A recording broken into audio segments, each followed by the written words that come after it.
কাছে কি মনে হয় এটার নাম সঠিক হতে পারে, আপনারা কমেন্ট করে জানাবেন। আমি যে বাঁধাকপি রেসিপি, এই বাঁধাকপি চপের রেসিপিটা করতেছিলাম, ওটা একটুখানি মাঝখানে ডিস্টার্ব হয়ে গেলো, হাত লেগে গেছে। হাত লেগে সেই জন্য এটা জানি না একসঙ্গে করতে দেখাতে পারবো কি না, না হলে এটা আমরা পার্ট 2 করে দেখাবো আপনাদেরকে। এই যে আমি এখন ফোড়ন দেবো, তেল গরম হয়ে গেছে আমার। এর মধ্যে দুটো তেজপাতা দিয়ে দেবো, দুটো লঙ্কা ফাটিয়ে দিয়ে ছিঁড়ে দিয়ে দেবো, দুটো লঙ্কা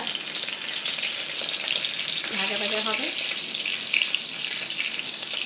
তারপর আমি জিরে সম্বার দেবো, গোটা জিরে সম্বার দেবো, একটু গোটা জিরে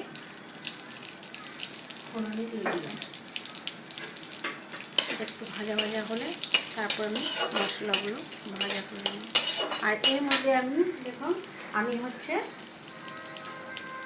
থেকে ভেজে রেখে নিয়েছি, আলুগুলো সুন্দর করে ভেজে নিয়েছি আগের থেকে ভেজে রেখেছি।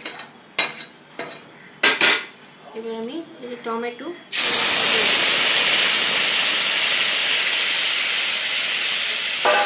তারপরে এর মধ্যে আমি একটু জিরে গুঁড়ো দিলাম, ধনে গুঁড়ো দিলাম,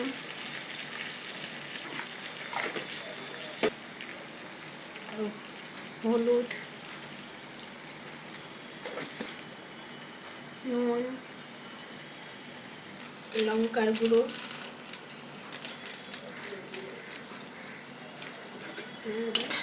মশলাটাকে ভালো করে আমি কষিয়ে নেব।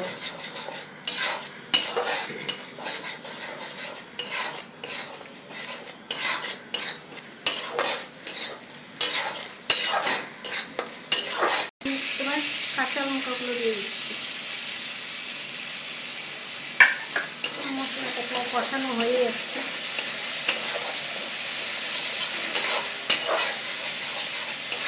এবার আমি এর মধ্যে আলুগুলো দিয়ে দেবো। মশলা আমার কষানো হয়ে গেছে।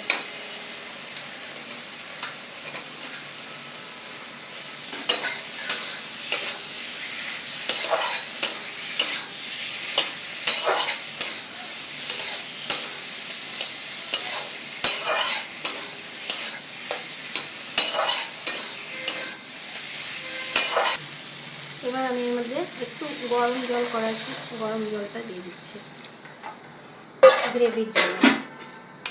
আর এটা গ্রেভি খুব বেশি একটা হবে না, বেশি গ্রেভি হলে ভালো লাগবে না। আর এটা এমনিতেই গ্রেভি যত থাকবে, কারণ এটা আমরা বাঁধাকপি চপটা চালের গুঁড়ো দিয়ে করেছি তো, তার জন্য ওটা টেনে যায়, গ্রেভিটা টেনে নেবে ওর মধ্যে। পুরোটা ভিডিওটা করতে পারলো না ভালো করে।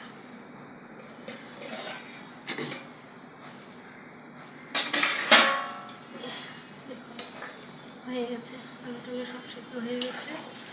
এবার আমি চপগুলো দিয়ে দেবো, বাঁধাকপির চপগুলো দিয়ে দেবো।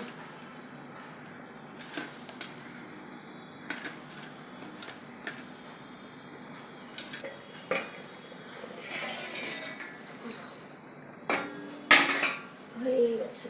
একটা পরে ঝোলটা একদম মানে গ্রেভিটা একদম টেনে যাবে, এটুকু নান হলে না পরে একদম টেনে যাবে।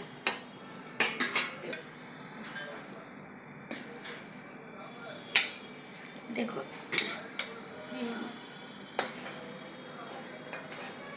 হয়ে গেছে।